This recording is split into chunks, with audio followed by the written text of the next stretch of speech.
fair winds and following seas.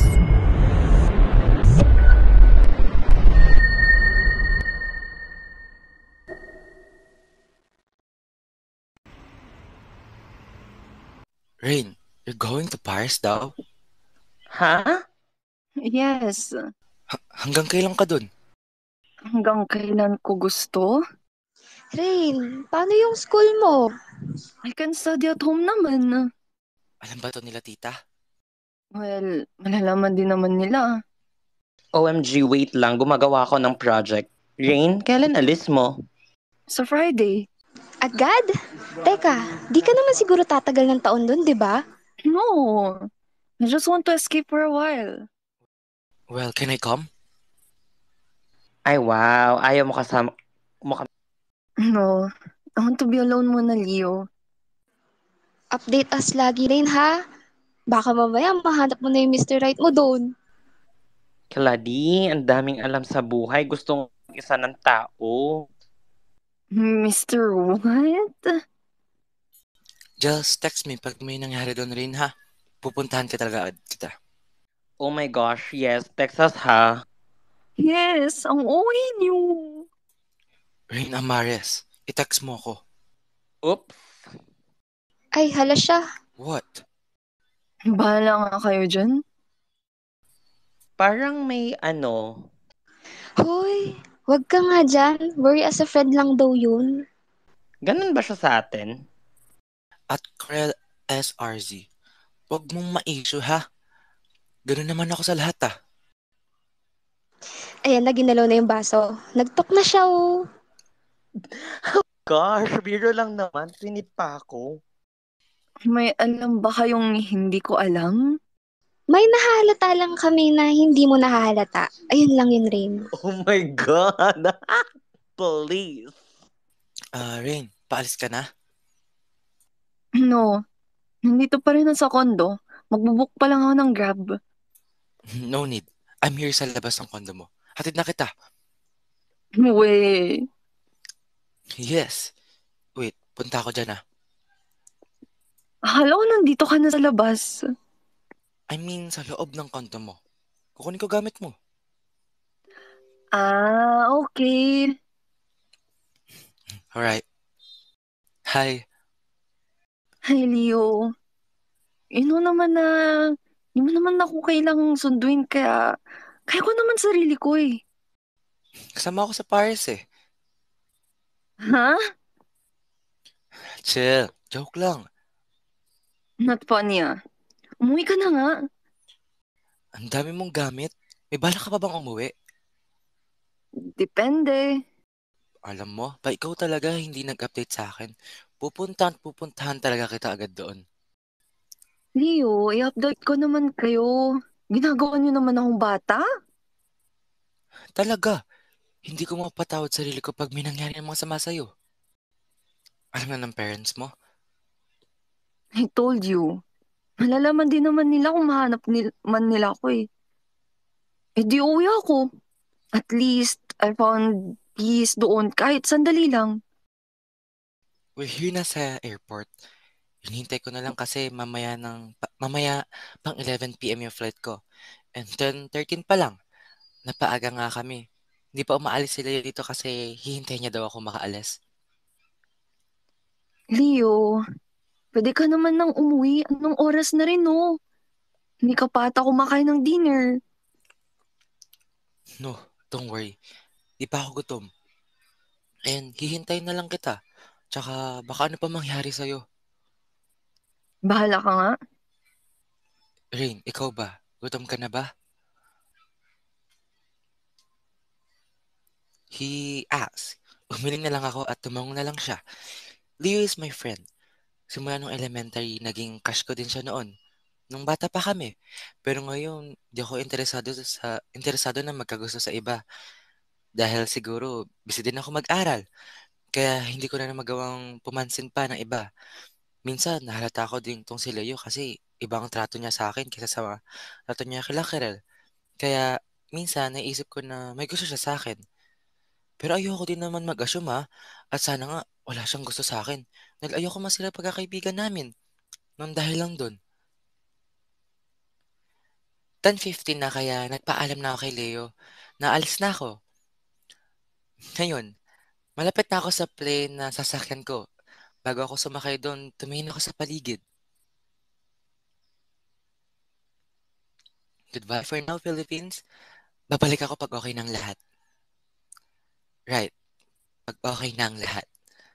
Simula nung nag-high school ako, kasi kailangan ako lagi na first honor sa lahat ng bagay. Kailangan ng salihan, sa mga sasalihan ko, lahat ng events sa school, at dapat pa ako yung manalo.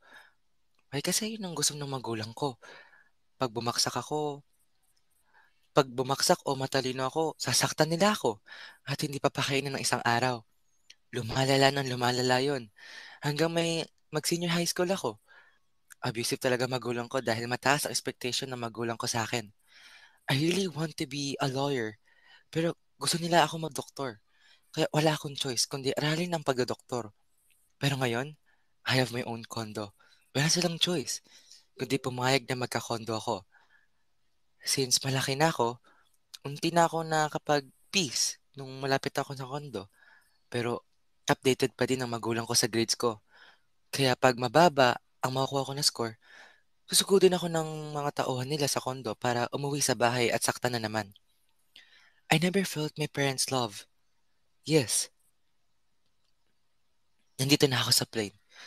Hindi ko din alam paano ako nakapunta dito. Nakita ko na lang sarili ko na nakaupo dito at tumutulang luha ko.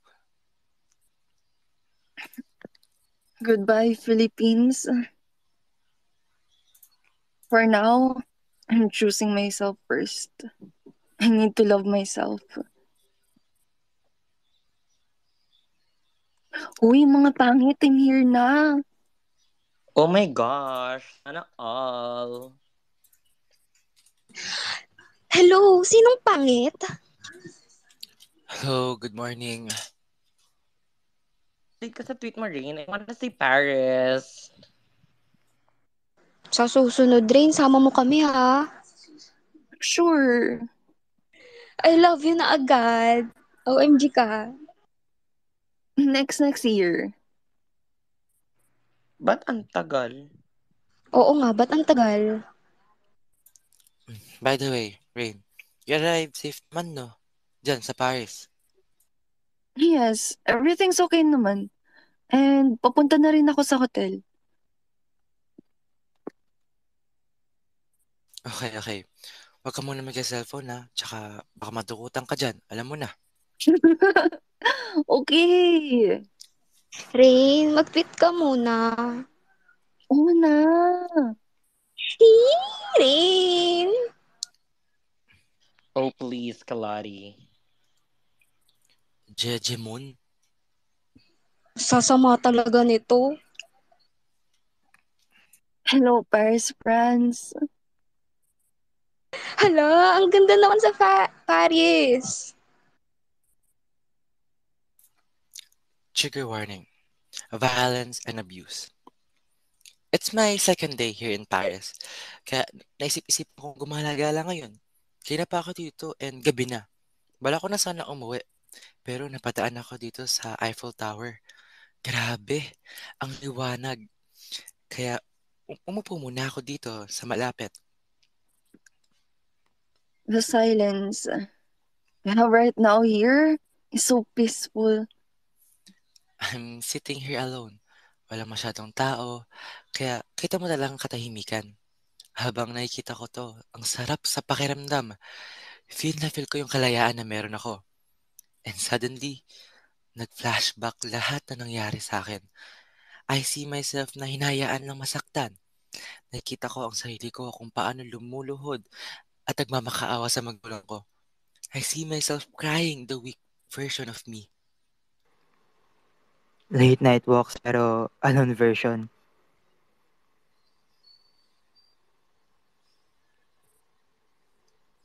Kian, di ako naya. Ba yun? Hashtag alone time with myself. Okay. Tumpo yarn. Cringe nyo mga ulol. Dito ka na lang sa akin, Lut. Mamahalin kita ng sobra-sobra. Pre, Pre, Ulul, mas cringe kayo. to lang, joke lang. straight ako, ob-ob.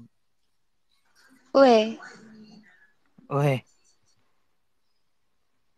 tsaka nga pala, kailan ka uuwi sa Pinas, Luke?